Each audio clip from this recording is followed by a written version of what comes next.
शादियों का सीजन चल रहा है और ये सीजन आते ही अब कई सारे लड़के के पिता कर्जदार बन जाएंगे, कई सारे भाइयों की पढ़ाइयाँ छूट जाएंगी और वो कमाने निकल जाएंगे जिससे कि वो अपने घर के कर्जे को भर सके। दहेज प्रथा पर इतने सख्त कानून और नियम बनने के बावजूद भी जो शादियों में दहेज प्रथा का प्रचलन है वो कम होने का नाम नहीं लेता। रिश्ते जो होते हैं पैसों के दम पर बनाए जाते हैं। जहाँ निबंध लिखने की बात आती है वहाँ 8-8 10-10 पन्ने भर देते हैं, लेकिन वही जब दैनिक जीवन में इन सभी चीज़ों को उतारने की बात आती है तो हर आदमी पीछे हट जाता है। कोई पैसों का मुँह देख करके अपने सिद्धांतों से समझौता कर लेता है, तो कोई जो आपकी मर्जी हो दे दो। ये क्या होता है जो आपकी मर्जी हो दे दो? अगर तुम विरोधी हो तो तुम्हें इस बात को कहनी चाहिए कि हम दहेज लेंगे ही नहीं, भले ही वो कुछ भी हो। दहेज लेना ही एक पाप है, एक अपराध है। और तोहफों के नाम पे फिर ऐसे ऐसे तोहफे दिए जाते हैं कि जिसका एक गरीब किसान पिता कर्ज भरते भरते उसकी पूरी उम्र बीत जाती। और कुछ केसेस में तो इस हद तक कि अगर दहेज ना दिए जाएं तो लड़का रिश्ता भी तोड़ देता है। यहाँ पर तवज्जो सिर्फ पैसों को दी जाती है, रिश्तों को नहीं। और ऐसे रिश्तों को सोसाइटी बहुत गर्व के साथ एक्सेप्ट करती है।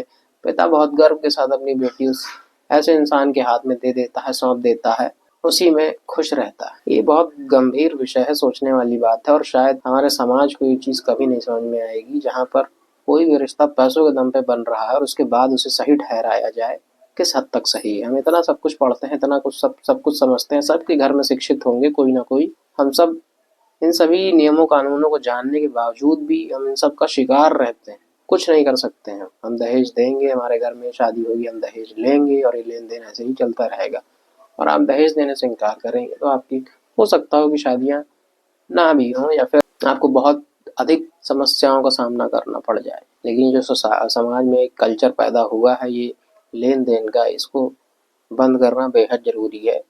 जो शायद सोसाइटी को कभी ये चीज़ एक्सेप्ट नहीं हो पाएगी उनके लिए, बल्कि ये प्रणाली ज़्यादा बेटर है उस प्रणाली को एक्सेप्ट करने से, क्योंकि वो उनके बनाए गए हुए नियमों कानूनों को तोड़ता है। भले ही यहाँ पर एक गरीब पिता कर्ज भरते भरते अपनी पूरी ज़िंदगी गुजार दे, लेकिन वो अपने सामाजिक सिद्धांतों से समझौता नहीं कर सकता। ये उन शिक्षित लोगों की जिम्मेदारी है जो घर के बच्चे पढ़ लिख करके बड़े होते हैं।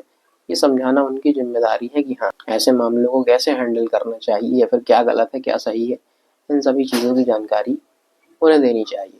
लंबी समय से चली आ रही कुरीति एक झटके में नहीं खत्म होगी, लेकिन खत्म होगी। कोशिश करिए।